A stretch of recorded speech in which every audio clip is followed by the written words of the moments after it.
Hi guys, నేను మీ ఆంధ్ర అమ్మాయిని. Welcome to my channel నందు వ్లాగ్స్. ఈరోజు ఏమైందంటే మా ఆయనతో చిన్న ఛాలెంజ్ అయితే చేశాను. అదేంటో తెలుసుకోవాలనుకుంటే నా వీడియో స్కిప్ చేయకుండా లాస్ట్ వరకు చూడండి, మీకే అర్థమవుతుంది. అలానే నేను నా ఛానల్ సబ్స్క్రైబ్ చేసుకోండి. ఏం లేదండి, మా ఆయనని డిన్నర్లోకి ఏం చేయాలని అడిగితే మా ఆయన చపాతీ చేయమన్నాడు. సరే చపాతీ కదా చేస్తా అనే లోపే మళ్ళీ వద్దన్నాడండి. ఎందుకు అనుకుంటున్నారా? నేను ఒక షార్ట్ వీడియోలో అయితే పెట్టాను కదా, పూరి చేస్తే చపాతీలాగా ఉంది, చపాతీ చేస్తే అప్పడంలాగా వస్తుందని. అది గుర్తుకొచ్చి మా ఆయన అయితే వద్దన్నాడండి.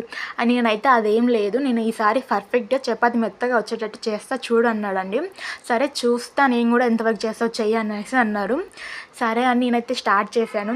పిండి కలిపిన తర్వాత కలిపేటప్పుడు నాకు అనిపించింది, నాకు ఒక్కదానికి అలా అనిపిస్తుందా, అందరికీ అలానే అవుతాయా అని.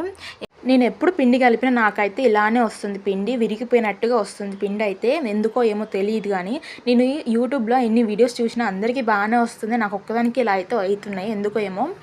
పెళ్ళి కాకముందు మా అమ్మ అయితే నేర్చుకో వంటలన్నీ అన్నా కూడా మా అమ్మ మాట అస్సలు లెక్కే చేయలేదు.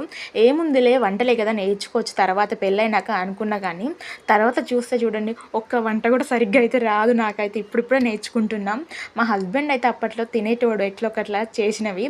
ఇప్పుడు పిల్లలు పుట్టాక వాళ్ళకైతే టేస్ట్ అయితే వండాలి కదా. మా లడ్డయ్య అయితే టేస్ట్ ఉంటేనే తింటాడు, లేకపోతే అస్సలు తినడు కదా.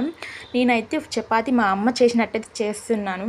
మా అమ్మ చేసేటప్పుడు ఒకసారి చూశాను, ఇలా మడత పెట్టి అయితే చేస్తుంది. చాలా మెత్తగా అయితే వస్తాయి మా అమ్మ చేతిలో అయితే. అది అమ్మ చేతిలో మ్యాజిక్ అనుకుంటా, చాలా మెత్తగా అయితే వస్తాయి మా అమ్మ చేస్తే, చాలా సూపర్గా ఉంటాయి. అందుకే మా అమ్మ స్టైల్ అయితే నేను చేస్తున్నా. ఇలా వస్తాయేమో. చపాతీ వస్తాయో రావో తెలియకుండా మా ఆయనతో అయితే ఛాలెంజ్ అయితే చేశాను. ఇక చపాతీ రుద్దేటప్పుడు అవైతే రౌండ్ షేప్ చేద్దామన్న అస్సలు అయితే రాలేదు. అవైతే నాలానే వంక టింకర్గా చపాతీ అయితే వచ్చింది. సరేలా ఎలా వస్తాయి ఏముంది, తినడానికి మెత్తగా అయితే రావాలి కదా, అలా వస్తే చాలు అనేసి అనుకున్నాను. ఇంకా స్టవ్ పెట్టి పెంకు పెట్టి చపాతీ అయితే కాలుస్తున్నాను. చపాతీ వేయగానే చిన్న చిన్న బబుల్స్ అయితే వచ్చాయి, పొంగినట్టు అయ్యింది. నాకైతే దాన్ని చూడగానే రెక్కలు వచ్చి ఎగిరినంత ఆనందం అయితే వేసింది. చపాతీ అయితే చాలా మెత్తగా అయితే వచ్చాయి.